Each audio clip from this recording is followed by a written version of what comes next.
All right. We're in the sunny studio of Michelle Grabner, and I've never been in this space before, and it's rather wonderful. And I've known Michelle a long time, but not very well. And I exhibited your work once or twice in group shows, and you gave me a piece, and it hangs proudly in my home. Excellent. And I love you all the more for it. So,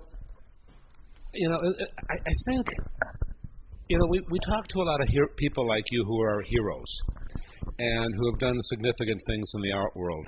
But, I believe that most of us and you are accessible. And as a means of establishing that, I want to know where you went to high school. Oh, that's fair. I went to high school in Appleton, Wisconsin, and it was Appleton East High School. Willem Dafoe is also a grad of Appleton East High School. That I think maybe is the only person that I know outside of my family. Yeah. And you've had quite an affinity for Wisconsin, right? I mean, have you extricated yourself? No, you haven't. You're still involved with things in Wisconsin. Sure. So I went to university in Wisconsin, the University of Wisconsin-Milwaukee, not UW, for a BFA, and I stuck around and got an MA in art history. And then I came down here for graduate school. I went to Northwestern, where I met my husband, who was at UIC, so that's the very early 90s. And upon both finishing, my husband and I ended up moving back to Milwaukee because I knew Milwaukee well. And unlike Chicago, one can navigate through Milwaukee on a reasonable level. Cost of living tiny. We bought a $27,000 home in which the government gave us money. Our mortgage was $100 a month. So and we had small kids, so this was a place that we could actually work in. And then we ended up moving back down here in 97. But when we moved back down here in 97, I took a tenure track job at the University of Wisconsin. So I commuted from Oak Park to the University of Wisconsin for 6 years. Wisconsin has hung in there. We have this project in Wisconsin called the Poor Farm, which is in northeastern Wisconsin where I grew up, 30 minutes from Appleton. And that is... we're in our fourth year with the Poor Farm. So, so that's, I don't want to say it's home, but it is,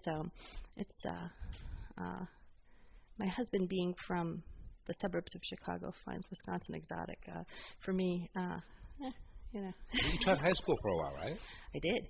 I remind students of this all the time. It really is a freakish thing. So I was teaching at a school in Milwaukee. It's freaky because I thought you said Swedish. No, well, maybe it's Swedish.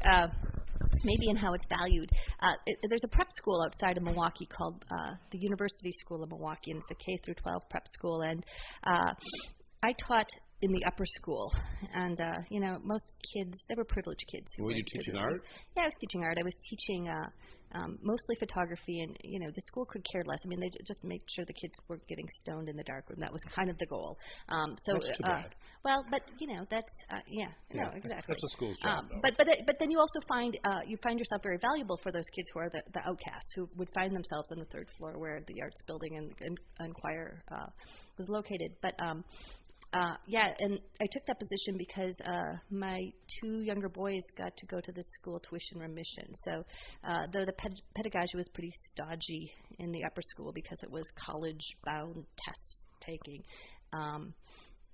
when you're in the lower school, interesting things are happening. So Alyssa Miserandino took this course this summer, and she said to say hi, and she couldn't come today. She was one of my students. And she said you were her very favorite teacher. Oh, I miss her, and I remember a handful of them. It's funny how exactly. they make an impact. For a while. You remember like a few. You remember a few, but in a way they're more impacting than all the college kids I've taught. Only because you see them move from 8th grade to a senior year, and there's a lot of development going on there. So they imprint. How did you get from high school to you? How did I get from high school to where you are now? I mean, you do a number of different kinds of things. I think they're kind of sympathetic to one another. But you have a broader range of activity than most visual artists. Yeah. So I want to know how all these things happened. Yeah, I think Paul, that's I think a fair answer to that is maybe when I was an undergrad in college, knowing that I wanted to participate as an artist in the world, but also knowing that a couple other things. I wanted a family and had to care for them. Thus, things like insurance and finding a place where the public schools would be appropriate. So I knew that there had to be work involved in that, and I didn't have any kind of misgivings that I would be a famous artist to be able to take care of the kids. So I think work and kind of loving work, coming from Wisconsin and maybe having this middle class imprinting. I really like to work, and I like teaching. So that was always part of my thinking. So. And also living down here when I was in graduate school with my husband, who was coming out of UIC, a really good program at the time. My husband is Brad Killam. Brad Killam is a art professor at College of DuPage right now. So he goes west and I go east when we go in to teach. But yeah, so we were in Chicago, and we always knew we would come back. I mean, there was something here. This is where all our mates were, our teachers even were. When you were teaching and migrated back to Wisconsin, there was never the feeling that you'd left Chicago. It was sort of like you had a foot in both places. No, you're not going to like how this story ends, and doesn't really end. But my answer is. Paul, that no, we would come down here on weekends all the time. My husband was in school with Arturo Herrera, and I remember, being in handfuls of exhibitions with him right after we graduated. So we'd come down and whether it's exhibitions, looking at work, doing some writing, doing some curating in Milwaukee. So it was back and forth all the time. However, I want to. This is maybe where it will become contentious, and that is. I kind of regret it. I think Milwaukee created a space. There's problems with Chicago. Coming back to Chicago, thinking that was it. Like, this is where, as soon as we could afford it, we'd get our ass back down here. And we did. In 1997, we came down and we bought this place. And like I said, I was commuting up to Wisconsin, and Brad took a position as a curator at Loyola University, and he was a staff position, so he had to be at Loyola 4 days a week. I, had a handful of Tuesday, Thursday classes, so I could commute to Madison twice. And moving down here, Tony and Judy, Tony Tess and Judy Ledgerwood, they lived nearby. Our friend Matt Gearson lives a block away. Allison Hand, a lot of people we were in school with lived in Oak Park, so it was quite a. Thinking we could even afford it to be here was kind of crazy. But we've been slugging it ever since, and I kind of I kind of think that was narrow thinking in terms of Milwaukee providing us with some interesting flexibility and freedom. And there's a lot of old hierarchies. Are you wishing you'd stayed closer to Milwaukee, or you moved to New York or London? No, I would wish I would have stayed in Milwaukee. There's old hierarchies in this place that I find a bit silly, and but the city kind of rotates around them still. I don't know if it's out of obligation or what sensibility, but drives me a little nuts. I just don't think that this place operates on the kind of freedom that it really has. I just got back from New Haven. I'm teaching there this semester as a visiting professor at Yale, and a lot of kids, a lot of the students that I'm working with ask me about Chicago, and in perfect honesty, I have huge problems with the place because of the kind of second city syndrome that it does have. And what was the piece in the New York Times? James Kunos said, talking about he's now at the Getty, and they were talking. There was an article in the Times about Pacific Standard Time, which is this kind of overarching, amazing thing that's happening in LA. You were just out there, and Kunos made the comment kind of flippantly at the end, and they quoted him as, well, Chicago has that second city thing, and it's like, yeah, we do have this, and it doesn't. I don't know. It's real. We talk about it. I'm talking about it. I guess I talk about it lamentfully only because I end up. I don't know. I don't know. I think I would have been the very same artist that I am, doing all the same things, commuting out to New Haven from Milwaukee as opposed to Chicago. I don't know. Maybe. I agree. I mean, and it's unfortunate. Maybe one day it'll get fixed, but it's been around, I think, for only 150 years or so. It's true. It's got an ugly long tradition of second cityness. Yeah.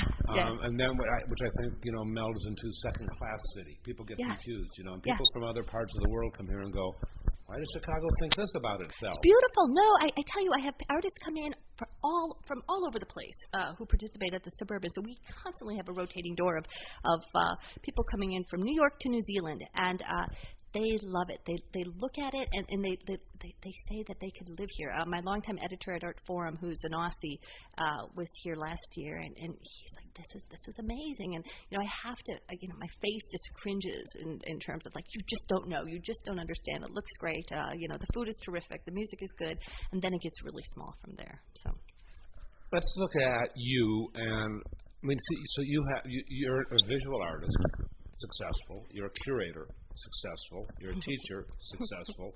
You're a writer, successful. You're an administrator, successful. Well, all right? So, which happened first, teaching or making art? Yeah, teaching. When I was right out of Northwestern, I started teaching art history at Indiana. So that's a graduate degree.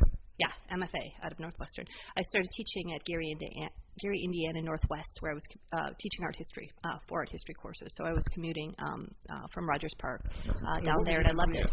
Pardon? What were your degrees in? I have a BFA, and then an MA in art history, and then a BFA in studio practice from Northwestern. So throughout school you were making art. Yeah. So that probably precedes teaching.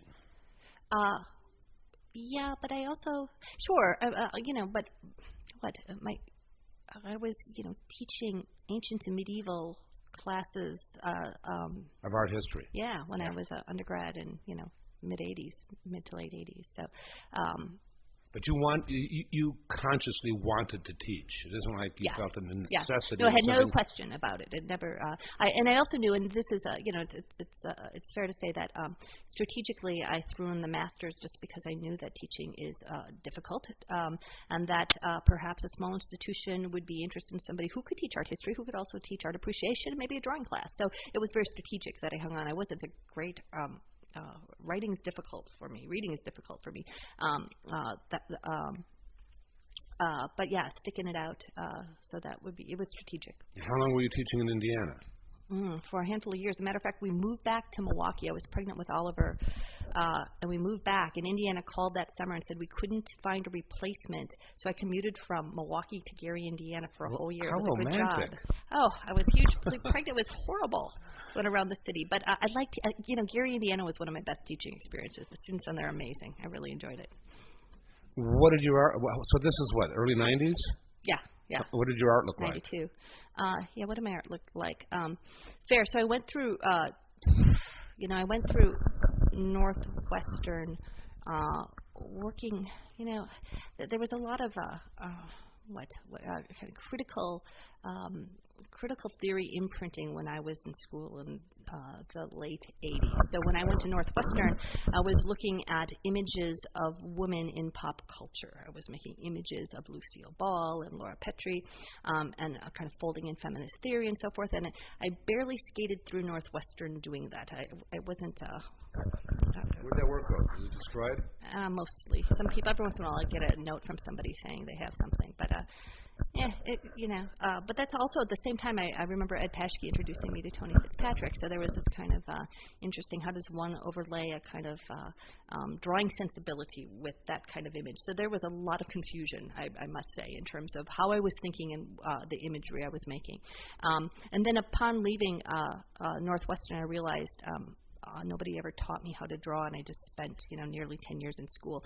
So I picked up a silver point technique and started to figure out how to draw. So I would say that's where after school is when I figured out how to manage a studio, how to think about materials and appropriate language to what I was thinking. But it didn't happen in school, and I don't think that's very uncommon. I think that's kind of the case. So. Yeah, I think you're right. So these other hats you wear, when did they come into play? What happened next? Yeah, I think some of those hats came into play when we moved back to Milwaukee. I mean, how does one participate from a smaller place that's, off Midwestern Center, not being in Chicago, and still want to have a hand in it? So we started curating exhibitions in spaces in Milwaukee and bringing artists and friends that we went to school in from Chicago up there. And then that's when I also started writing for Frieze. I was writing reviews mostly of Chicago-based work for Frieze, and I did that for many years, based in Milwaukee. So again, that allowed me to get down here regularly. Frieze is a Frieze Art Magazine. Is an English-based art magazine. Yeah. In England. Right. So I think those hats, Paul, were a necessity for participating from the place in Milwaukee. Yeah. If you had to define yourself with one word, which is it painter?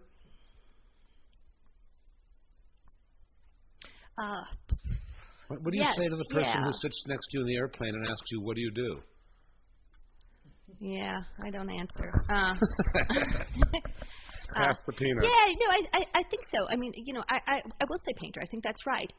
But then, the next 10 sentences out of my mouth are about not supporting painting or are not a definition of painting. But I think, finally the question is what is most valuable? What do I put on top of the heap? Correct. And that would be painting. That would be a studio practice, yeah. And that? Yeah, sure. So I think that maybe Paul knows a lot more about you, but exactly what is it? Where do you teach and where do you curate? Sure. And where, just more information. Very good. Sure. I teach at the School of the Art Institute. I am currently chair of the painting and drawing department at the School of the Art Institute. Let's see. I write regular reviews for Artforum, and I am a contributing editor to Xtra, which is this magazine in front of you, and it comes out of Los Angeles. I curate exhibitions kind of all over the place. I'm working on an exhibition at a commercial gallery in New York called Marianne Boesky right now, and that will open in May. What else? I currently I'm in multiple exhibitions right now. I was telling one of you guys that the largest silver point to date is now on display at Governor State University, a place I've never been to, which is just south of Chicago. Nice place. It's worth going to. It's gorgeous. It's a lovely setting, and again, feeling kind of foolish for never being down there, but the exterior sculpture park is crazy good. Yeah. So anyways, over 100-inch square silver point down there. So I've been working on that and literally went up a week ago today. I am included in the In Discipline of Painting. It is a survey of abstraction from 1960 to the present at the Tate St. Ives in the UK. And it's quite an honor to be participating in that exhibition because it includes everybody from Richter to I don't know, some interesting young artists. I don't know, David Reed is in it, and a handful of other people, 40 David's artists. Older than you. David's older. I was trying to think of a younger artist who, I don't know, Ruth Root, but Ruth is nearly my age too. But anyways, it's a survey show, and a nice catalog is accompanying that exhibition. Maybe you're the younger artist. No, I'm the middle. I'm represented as the middle, which is a great place to be, but another conversation. We just opened an exhibition at Yale.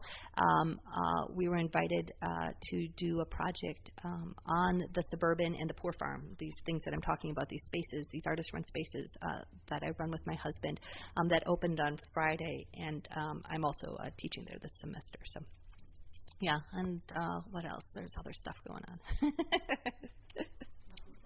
It's impressive, isn't it? Yeah.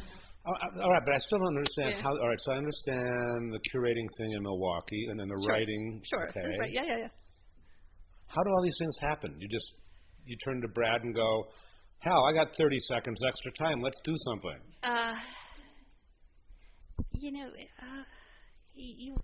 Yeah, kind of. I think that's it. I mean, he's in a different position, being at College Udo Page, which is, a lovely institution, but he doesn't have, that's an institution that doesn't value, he can have a show in Dusseldorf and he still has to take personal days to go there. Right. The School of the Art Institute, very different. I mean, they support me wholly in terms of my research, and I'm, very thankful to be part of that institution.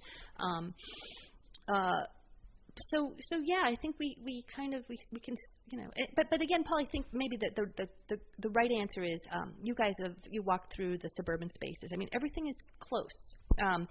What doesn't work is when it is both metaphorically and literally beyond my reach. So, the Suburban or the Poor Farm, we go up to Wisconsin. We have a cottage up there. We had a studio up there before we bought the Poor Farm, which is literally across the street. So we're up there regularly. So again, it's a kind of proximity. So if we build art around our life, where our life is. So I think maybe that's the answer. It's not really about more time. It's time that's already dedicated to a place, a space. We're here in Oak Park because we have 3 kids and we want to see them through the public school system here. So we're here for a while, and so we bring the art world to us via the Suburban. So Jeremy's coming in this week.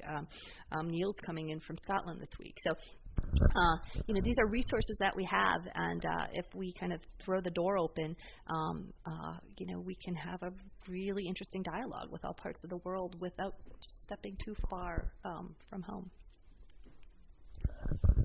I think a lot of these things for most artists happen as a result and extension of personal relationships.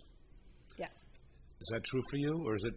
Sounds like it's more you and Brad's initiative, and hell or high water, here we go. Brad, early on, Brad was very curious.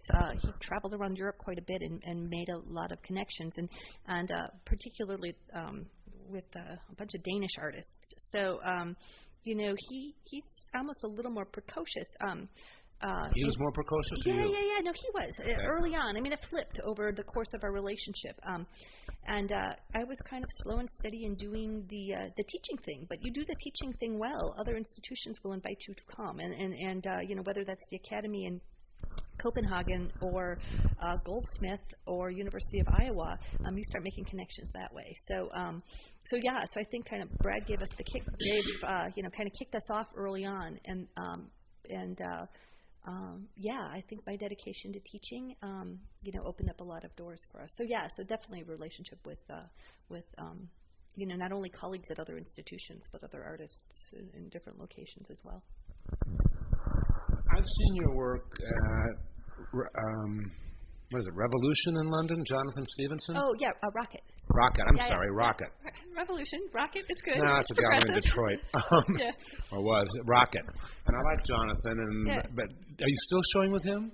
I am, and Jonathan's interesting because he, as a dealer, he's evolved in interesting ways too. So he has come into design, mid-century design, furniture particularly. So he has he's starting to show. That's in the last 5, 6, 7 years. Yeah, and there's a lot of. It's funny because this goes back to the crisis of Frieze, and Jonathan pointed this out when I had an exhibition with him last summer, and that is. Prior to the Frieze Art Fair in London, artists, there was interesting things going on, as we all know, in London for a long time, throughout the 90s and into the present. But people would be coming through London from all over the world throughout the year, but with the establishment of Frieze, people only go now in October. So it's really interesting, just in terms of how the absence of good exposure of art before Frieze. No, the crisis. People only come in October. People only come in October. People dedicate one time of the year to go, and they don't get out into the street. I mean, it's 1 week, so they're not going all over the city to see things. In London, as you may know, is a difficult place to get around. So, strangely and maybe paradoxically, Frieze is not. Many dealers and artists in London resent it because it really kind of created this tight frame in which. Do you think it's a bigger draw than the Tate Modern, which is only slightly older? The art fair? No, the Tate Modern. Tate Modern just turned. The Suburban participated last year in the Tate's 10th year anniversary. And Frieze is 5, 6 years now? Yeah, it must be maybe 6 or 7. Yeah. I feel like Tate's a big draw too, though. The Modern. Well, it is a big draw, but people could come at any time of the year, not just during October, to the Tate. Mm. So how did you end up with a show with a gallery in London? Yeah. Okay. I was having a show at Richard Heller Gallery in Los Angeles. I was still in Milwaukee, and wasn't Jack Tilton. I can't remember. Somebody mentioned to Richard Heller, a dealer in Santa Monica, to take a look at my work. And then Richard gave me a show, and then Jonathan happened to be in L.A., and then he invited me to do a project in London. It's sort of like one thing begat another. Exactly. And they all do. And I can tell you the core of it all started, there was an exhibition at the Milwaukee Art Museum called Painting in the 90s. And that was a good show. And I was the only token Milwaukee painter in the show, across from Robert Mangold and I believe Elizabeth Payton. I think Judy Ledgerwood and Galen were in the show from Chicago. It was kind of a big deal. So then 10 in 1 Gallery, Uncomfortable Space Gallery in Chicago, saw the work and picked me up. Joel Lieb. Yeah. Joel Lieb. Joel Lieb. And Phil Hansen brought up Phil Hansen is a colleague of mine at the Art Institute, but brought a bus of students up there, and within a year I was grad advising at the school. And mind you, I tell my students this all the time, I tried to get into the Art Institute to the grad program, and I was denied in both photo and painting and drawing. And now I'm chair of the department. So that's how it works. And a matter of fact, I also remember having an interview before that exhibition in Milwaukee, right out of Northwestern, having an interview with Phil Hansen, who was department chair at the time, about teaching some classes, and I never got that either. So it's funny how those things come back around. Yeah. So yeah, back to the Milwaukee Art Museum show, Painting in the 90s. That was it. That was this thing. And mind you, the curator of that exhibition, Dean Sobel, who I love to this day, I shared an office with him at the University of Wisconsin-Milwaukee. He was also getting his master's in art history at the time, and he was doing his internship. So that if you hadn't been sharing in an office, maybe he wouldn't have known your work? Yep. I was sitting next to him, right. I mean, we were both, TAing survey classes at the University of Wisconsin in art history. So, yeah. The work you were doing then was a precursor to what you do now? No. The work that was included in that exhibition at the Milwaukee Art Museum. It's abstract. Pattern-based backdrops, yeah. It is, yeah. All right. I don't know if I have one. You got a question? No. Well, I've noticed one thing that's been recurring in our discussions over time now, which you've reiterated, is the Chicago art scene. Oh yeah, I'm sure it has. Sort of, it's like, it sounds like a really bad place to be. Wow. I think I don't think for everybody. I don't think it's a bad place for everybody. It's I say this all the time to my students, the students coming out of the School of the Art Institute, that it's more work to be here. It's actually very easy to move to Bushwick or maybe even Southern California.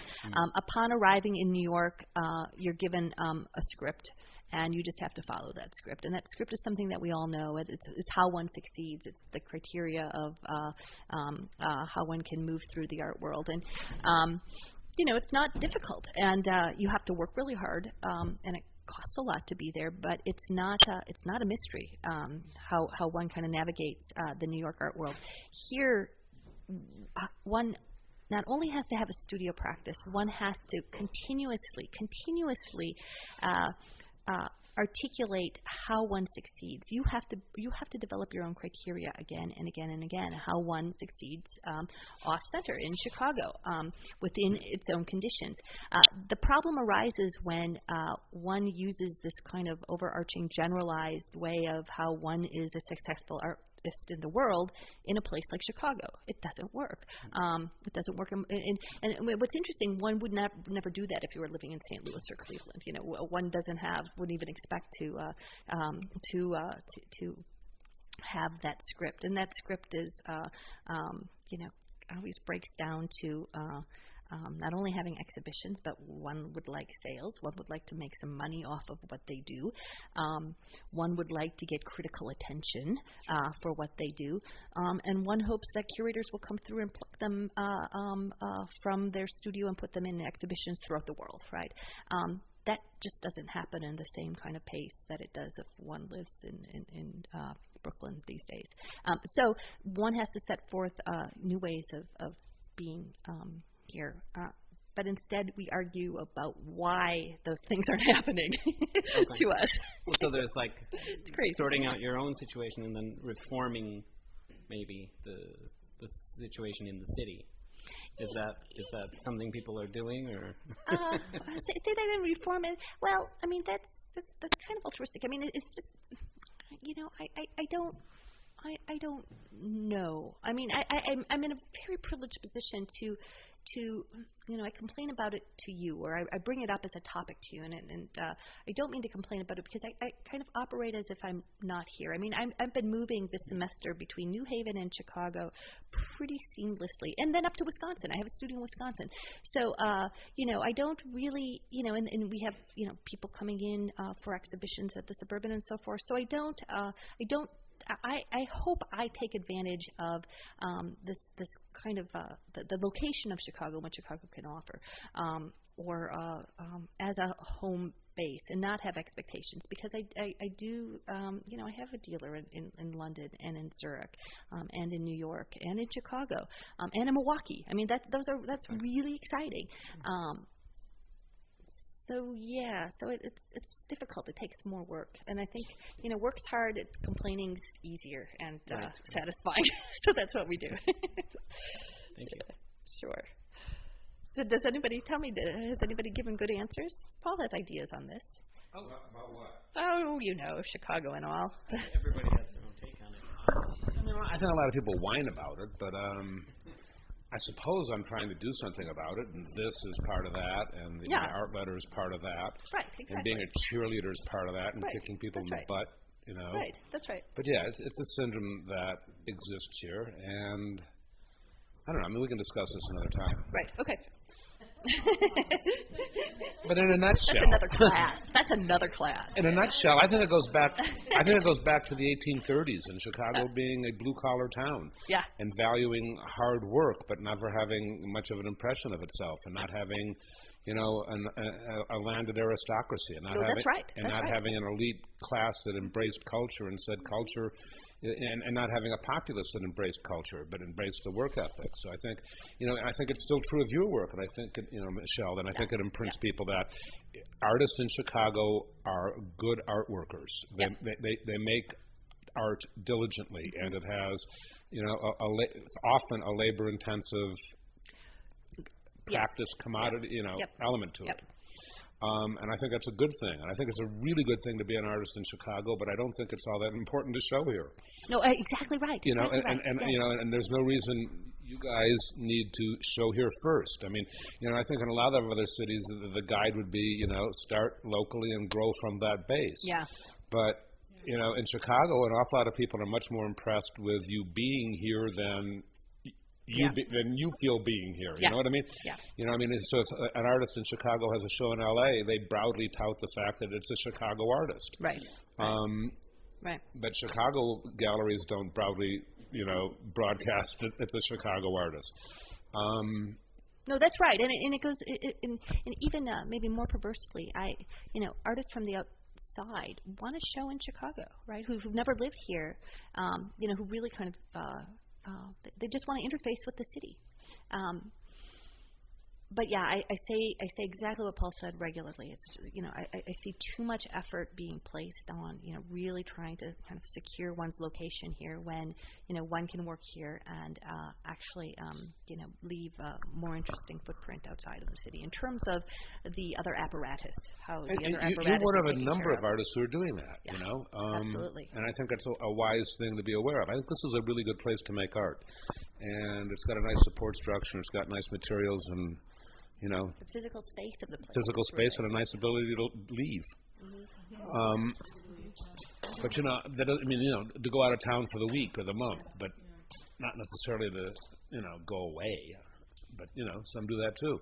I also think that Chicago imprints artists who leave, and that they often tend to maintain an affinity for Chicago and I'll go back someday, that kind of thing. Yeah.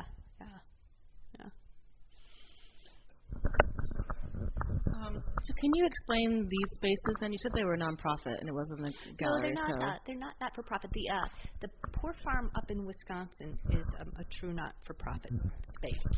It's quite large. It's not a true residency program. I mean, right now it gets cold, so it's on its own time. We have exhibitions that last for a full year up at the Poor Farm. The suburban spaces. We were thinking about when we were applying for not-for-profit status for the Poor Farm to kind of pull in the suburban. We decided not, that it really just operates out of the, the income, our economy, household economy, that we weren't even going to bother with that.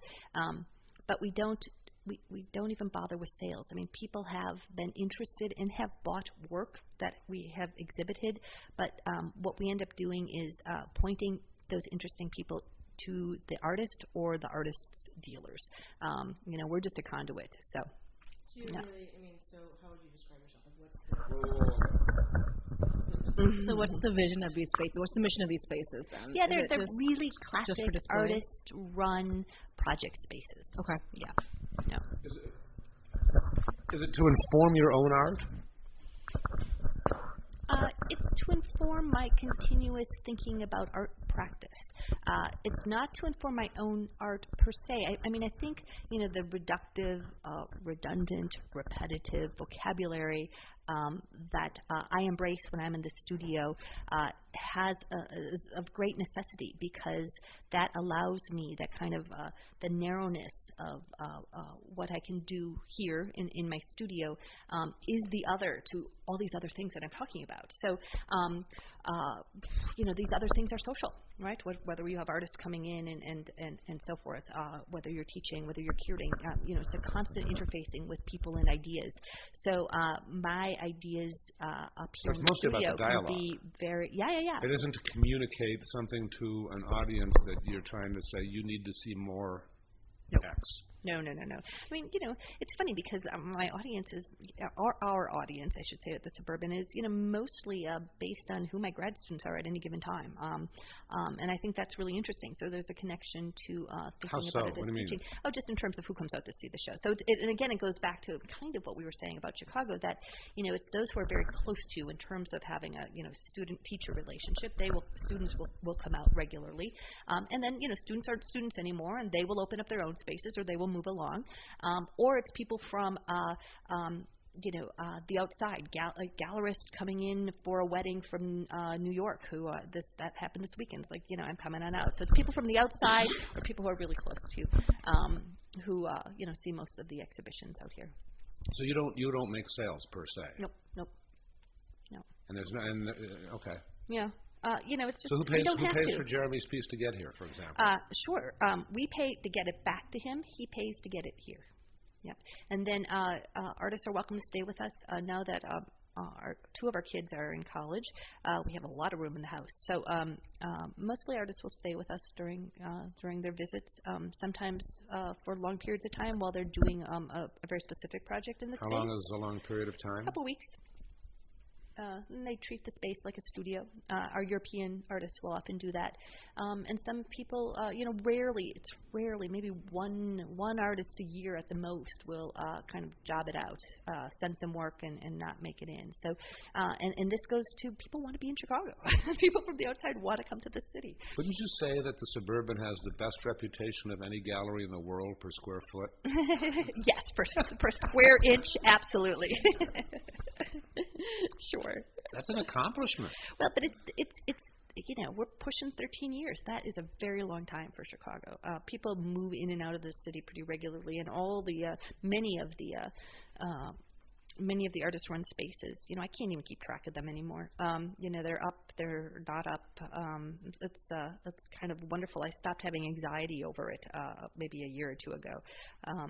But we've just been around. It's based on something very different. It's based on our kids' relationship to a public school and being located. So to tether that to an exhibition space is a little unusual, as opposed to another kind of front room gallery or space. Yeah. I'm sort of amazed about how much work is in your studio. I mean, these large condos are pretty recent. Last 6 months. There's 3 of them.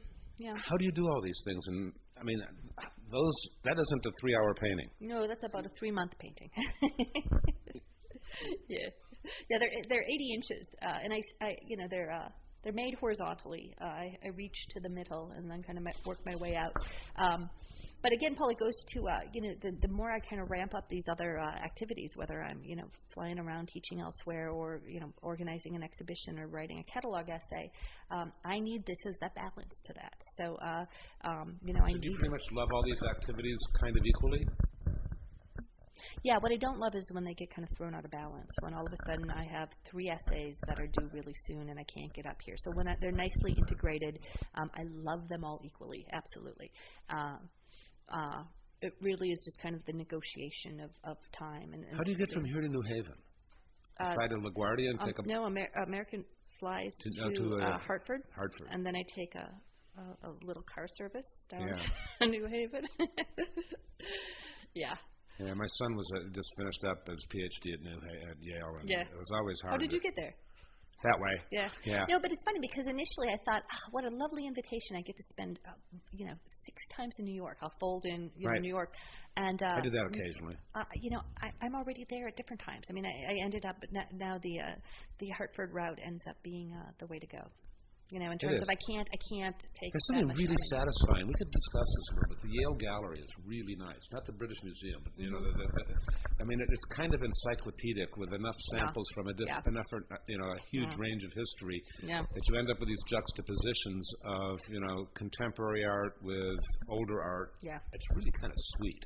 Well, it is, and a lot of institutions wouldn't do. I mean, the fear, the institutional problem is that they get it wrong, right? That history is so subjective that they couldn't do that, and the few institutions that are brave enough to do that, one learns. I mean, that's the kind of odd paradox of institutions. These odd juxtapositions that truthful or not, end up being more compelling for viewers. And I think that was just special, that place. Yeah. Have you noticed the little gargoyles in the hallways in the library? Which library? There's the it's mostly limestone. Skidmore. The one that the Skidmore. I can't. No, it's old. Oh. It was built in the 30s, during the Depression. Yeah. And Yale brought in Italian stonemasons who did all so they have all these little gargoyles and figurines that are like at eye level as you walk down the corridor, and a lot of them are fascist humor. And all kinds of things for workmen and stuff. It's pretty wonderful. Well, the Yale ice rink is built by Saarinen, and it's in the shape of a whale. It's gorgeous. One can become a hockey fan just for the architecture. You mentioned you had a studio up in Wisconsin. Yeah. Do you find that are you doing different work up there? It is different work. How is it different, though? I think I'm more experimental up there. There's unlike here, which is I feel I don't move that much. I mean, I walk to the train, I go downtown, I come from the house to here. There's more thinking, there's more writing. My laptop, we don't have, we're not, we have no internet connection up there. Michelle sends me emails when she goes to the library, or it's true. No. We have to drive to the local library to kind of send out emails and so forth. So, just the physical space between studio building and the cottage and the garden and the poor farm. The body is always moving, and that has a tendency to walk into the studio with me, and so things change and shift. I'm much more experimental with having this distance. Does the work look different? It's more material based. I don't think I don't do any of the kind of points that you see. That the tondos aren't up there, or the silver points, which I don't have any examples in this studio right now. Just much more material based. Yeah. Still painting. It's painting, but it's some of these examples of the kind of fiber pieces that I'm working on. These are just little samplers with the kind of embedded weaving that I'm doing. So there's maybe the little cottage craft element to it. Are you weaving these? Well, they're actually kind of or unweaving. De-weaving. I'm unweaving. That's right. Yeah, they're basically patterns wrought by pulling out warp and weft strings out of burlap and then kind of embedding them in a gesso. So those came from this summer. What in your art career? Where do you get your satisfaction, or what is satisfying? Is it the making? Is it the selling? Is it the progress? Is it the travel? Is it something else? Yeah, no, it's all making. I mean, and that means when I'm sitting in somebody's studio in Houston or New Haven or downtown off of Michigan Avenue, or it's in my studio working. So it's all process-based, totally process-based. So all the pleasure comes from the process of either having a conversation with an artist or being up here having a conversation with material ideas. Yeah. Joanna, you have a question? Yes, you do. It's true. How long? Don't tell me. How long? No.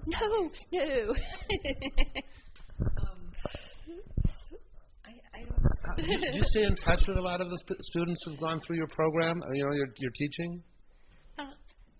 Or a handful? Yeah, and some of them I have coming back and teaching. They're teaching in my program right now. And some I miss. Yeah, and I don't know. I mean, it's I don't know why. There's no I can't say they were special particularly when I was working with them. It was I don't know. But yeah, I do hang very close. I mean, this woman from Nashville, Kelly Williams. You were in school with Kelly, were you? Yeah, Kelly, I don't know, but Kelly ended up being at the birth of my daughters, so really kind of profound relationships, and sometimes I have to be reminded that I was in people's studios. So, when did you realize you are successful? When do I realize that I'm? Unfortunately, success is not difficult to measure, right? You get invitations, that means something's going right somewhere. So invitations are always kind of a marker. At some point, I don't know. I mean, that's kind of the horror. At one point, when do they stop coming in? Whether it's from other institutions or from, curators or dealers who want to offer you shows, and then what does one do? So I always get nervous holding that as the measure of one success, right? So that's. But I don't know, Paul. I mean, I'm just telling you now that that's kind of the shortcut. Do you feel like? I hear you. Yeah. Do you feel like you've had a career strategy, or do you have a strategy now that you apply to your career?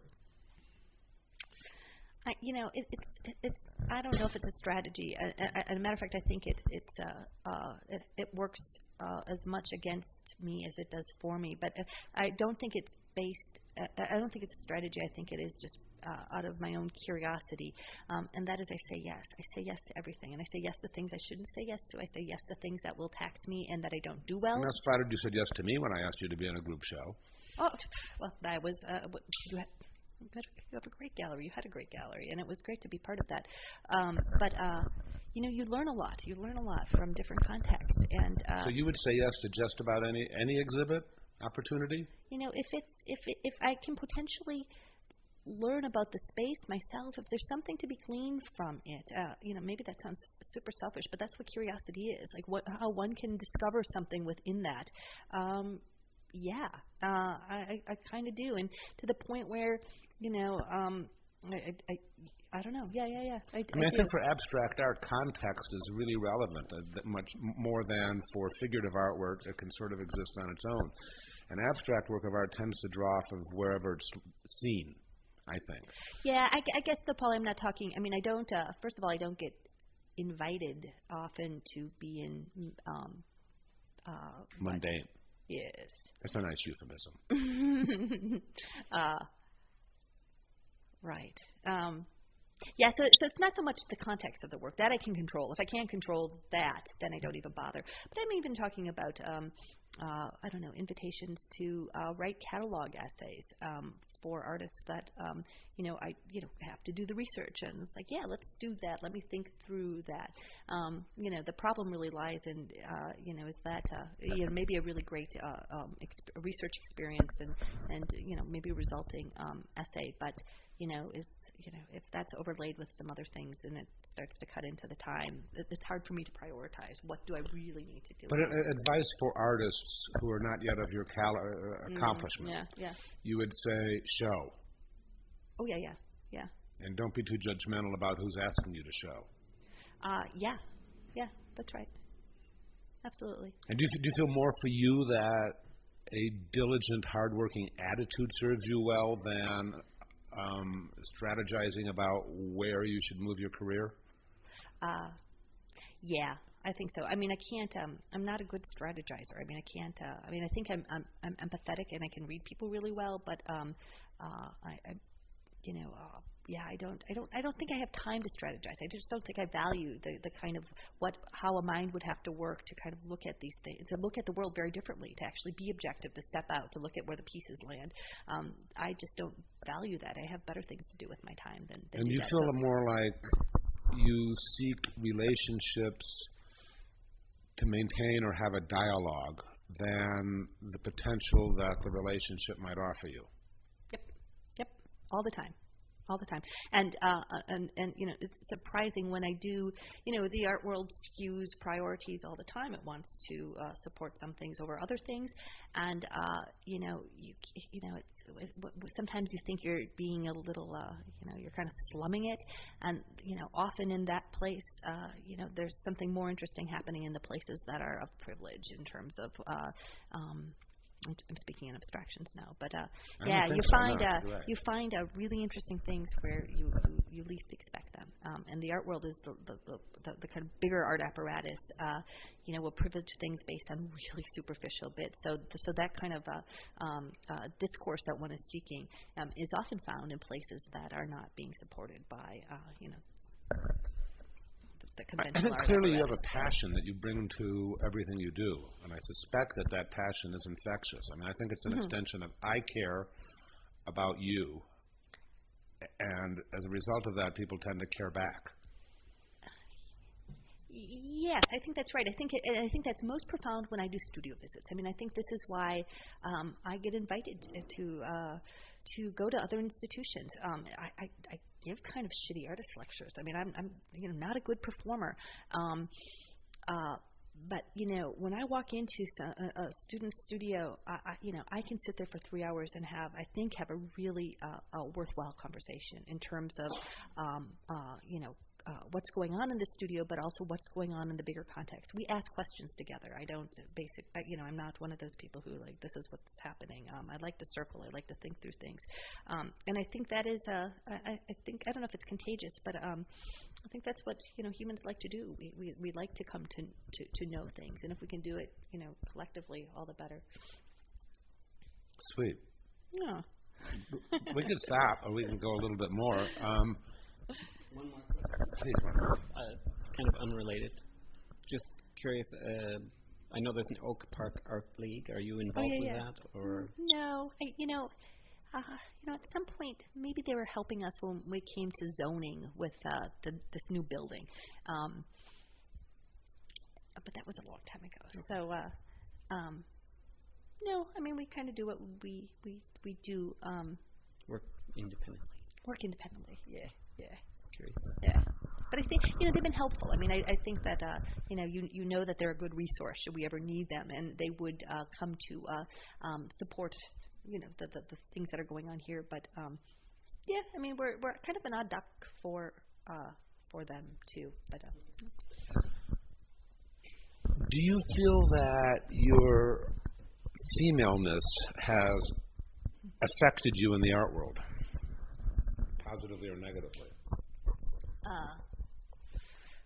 Well, I think some of the fire under my ass came when I was at Northwestern. When I was Northwestern will support, if you get into that program, they will give you financial support. And I had my first kid when I was at Northwestern, and that money was taken away from me because I wasn't deemed very serious, and I had different. That sucks. It did suck. It sucked terribly. But a matter of fact, did they do that to dads who had children too? Yes. No, and there was a good friend of mine who had a kid the same age. And, yeah. No, and I was it was kind of the, mind you, at the time it was the faculty there were also the age of my father's. I don't know, but again, the kind of real simple base. Michelle says, "I'll show you fuckers," and I think I'm one of their better alum as a result of it. But yeah. So yeah, I don't know. It took me, it takes us all a long time to pay off our student loans, and but yeah. So I think that was it's a negative motivation, but yeah, but it worked. Strong motivation. Is that something you think your female students encountered anything like that today? I mean, is there still an encumbrance about being no? a So woman? then, okay. So that was my first kid, and that was let's see, that had to be 87. When Pete was born, and I was pregnant when I started grad school, so that was just a problem in general. So then, when Seal, my youngest, who is now 7, when she was born in 2004, I carried her around and taught with her and a baby Bjorn at the Art Institute, not even questioning, not even needing to ask anybody if that was appropriate for, maybe 6 to 7 months, and, hand her off to TAs. And when I go around and do visiting artist gigs, people would arrange to have somebody care for her in the hall. And, after that, I think 3 or 4 other young faculty women did the same thing. So, a lot of it has to do with being very different institutions, but also, time shifts. But, I was just talking to a lovely woman who is in New York, and she's pregnant, and she has heard some pretty wicked stories going around the art world about what happens when either dealers get pregnant and their very superstar artists don't then trust, the seriousness of their dealers. I mean, she was giving me these she was naming names, and just frightful. But in a way, it shouldn't surprise me. The art world is succumbs to sometimes pretty awful things faster than other. Does surprise you, or doesn't surprise you? It shouldn't surprise me. It That's did. Right, it just shouldn't, surprises me. It always surprises me. It always surprises me. Yeah, me too. Yeah. I like being naive. I don't know. And the same thing when I was at the University of Wisconsin. I have colleagues. I remember driving all the way up listening to the Clinton hearings, right? And I remember being in the bathroom with one of my colleagues. We were washing our hands. I'm like, "Did you listen to that?" She's like, "Yes, fuck Clinton." And I looked at her. I was like, "What? You're a Republican?" And it's true. I mean, it's just like, really? So, yeah. So, I'm always surprised. Yeah. Yeah, I'm surprised when I find Republicans in the art world. They're, only at the University of Wisconsin where they can, justify it with some kind of intellectual capacity. But yeah, it's surprising, but they're there. Do you get political? I mean, you have. Yeah, I get political. Yeah. You have. I do. Art in businesses in Wisconsin, and Wisconsin is right a little bit back asswards at the moment. Maybe the whole country. Milwaukee, not Milwaukee, but Wisconsin in general. Madison is kind of flipped, with Governor Walker. So, we have, it's tricky because being a not-for-profit, we've been advised, not to engage, not to put political signs up in a red county. It's kind of a poor rural scenario where the poor farm is, but we got to do it. So how does the county embrace or not accept you? It's interesting because it was a flop house. This large thing was the space. This poor farm was a flop house prior to us purchasing it. So wasn't it vacant for a long time? No. There was when we bought it, there was a room we couldn't get into, and the owner didn't have keys, and I was fairly convinced it was a meth lab. So the neighbors, a couple things. The neighbors totally suspect of contemporary art, and these people from Chicago who drive up there and who can buy this place. So all of a sudden there's these class issues that go on as well. Despite them realizing that my uncle is in politics in the county. I mean, so I'm basically what I'm saying is I grew up in this part of the county. So they're happy it's not a flop house. They're totally suspect that it's contemporary art. But at the same time, they like to have access to the history of this poor farm. So poor farms are kind of amazing in terms of what it's part of the American poor farm system, and the poor farms dissolved in the 30s when the American Social Security Act came into play, but they became old folks' homes, state-run old folks' homes. So everybody up there had an aunt, an uncle, a grandpa who lived in this place. So the fact that they can move in and out of this kind of history is interesting for them. So they're glad they have access to that.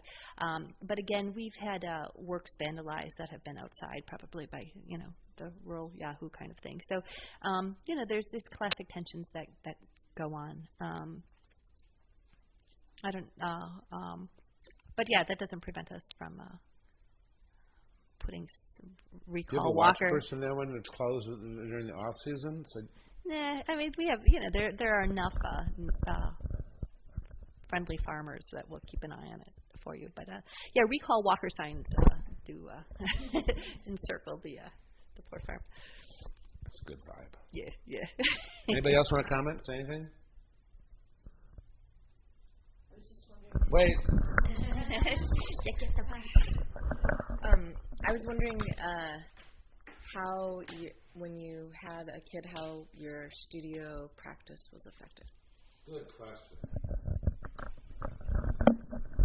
Yeah. Right. She's speaking from personal experience. Right. A couple things. First of all, the studio had to be either in-home or very close to home. I mean, this is the farthest I think my studio's ever been. There was a time I think I took a studio downtown in Pilsen while I lived in Rogers Park. Never got down there. I mean, that didn't work. So proximity to studio to home was important, but also kind of the roots of the vocabulary of the work that you see around me, thinking about backdrops to kind of a domestic scenario and how abstraction kind of meanders through the everyday and being able to identify it, not just as abstraction but a kind of order, right? So when you have, not only a small brood at home and you're, running around doing other things. The idea of looking at abstraction as a system of order and discipline is really important. So to kind of embrace that as subject matter was that's kind of where the flip was. So the kids are really having a family, how one thinks about subject in art was important for me.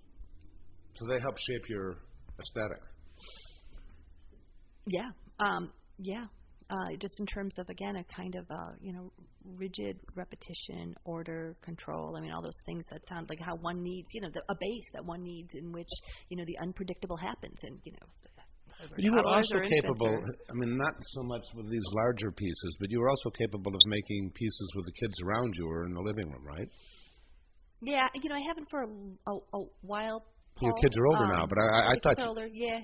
No, I remember in this house in Milwaukee, we had an in-laws apartment in the basement, and the kids would drop Legos on the paintings from the holes in the ceiling. So there was always that, or they would come in and work with. That was bad, or that was okay? No, that was good, and and sometimes I'd have to set up a table upstairs, depending on what developmental phase they're going through, like how close one could go, and also your resources. I mean, when the boys were little, I could not have babysitters or nannies or daycare, totally out of reach. Now with Seal, we can afford daycare for her. So it's really kind of pragmatics that one has to deal with. I can remember selling a painting to someone, and they installed it in a hotel in Hong Kong, and like a year after it had been there, somebody called up and said, "There are footprints across this painting. They're little footprints." And I called up the artist. He says, "Yeah, my kids used to run across them when I was making them. Of course they're there." Yeah, it's supposed to be there. It's all good. Nice. Yeah. We all good? I thought it was a really good question, Gene. I like that. In this course, this is the fourth incarnation of it, and all the other artists we've spoken with have been male, and I got ragged on about that, so that which inspired me to get in touch with. Good job, you guys. So, but that's why I like Janine's question. Is there anything else we want to say about being a female artist that you want to say to other female artists, like, screw those motherfuckers, or what?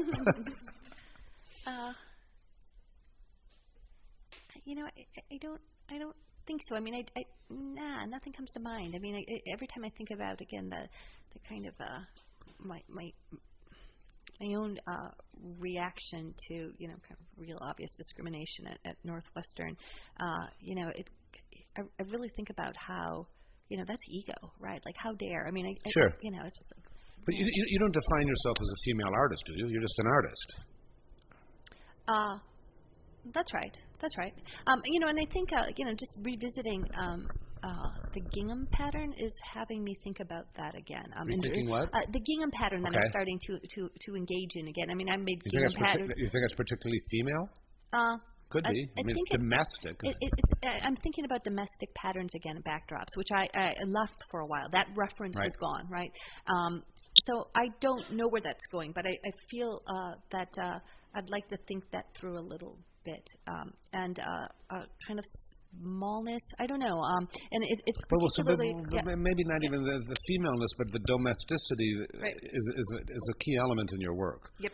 Right. And that is probably more akin, attuned to women than it is for most men. Yeah, I think so. Maybe something I do want to say in terms of the kind of questioning that's going on. Sabina Ott, who I love, she's a neighbor. She lives a couple blocks away, and Sabina teaches at Columbia College. And Sabina was hugely important in terms of thinking about painting women painters coming out of LA in the 90s. She was somebody that I was looking at along with Linda Bessemer. And she stated the obvious when we were having coffee not too long ago, and she said, Michelle, you're an LA painter. I never used oil except for, classes or something. And so I have this compulsion to use kind of enamel and deal with finish. And so she was pointing that out, but she also was telling me in her kind of great way about giving me advice. She's like, you got to step it up. The work is too precious. And, she's think of Katerina Gross. Like, she was really asking me to kind of thrash around, right? Just kind of tear around. How brave of her. Well, it was great of her because nobody gives me advice, and I, that there's all kinds of reasons why nobody gives me advice. But it was she's a good friend, and I thought about it for a while, and the result is to become more precious and to become more domestic. I mean, my answer to her thrashing around was to actually revisit this domestic space that I was really investigating in the early 90s when I had 2 young children.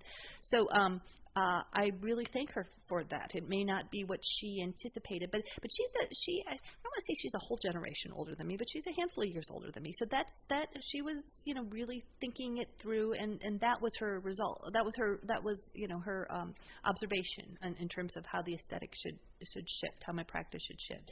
And I for a very long time I was thinking it through, and this is the response to that. But it says a lot about Sabina, and again in terms of how she thinks about what is powerful, being a female artist, and a female artist who's growing old, whereas Sabina and I are both growing old. And how one needs to keep, in practice and in discourse. That was love Sabina. She's spunky. Yeah, she is. I've been on panels and committees with her. Yeah, she is a piece of work. I love her. Yeah. And I'm glad she moved here. Yeah. We done? This has been really good. You say a lot and conveyed a lot of really good ideas. And I really appreciate it. Thank you. Thank you. Thanks for asking.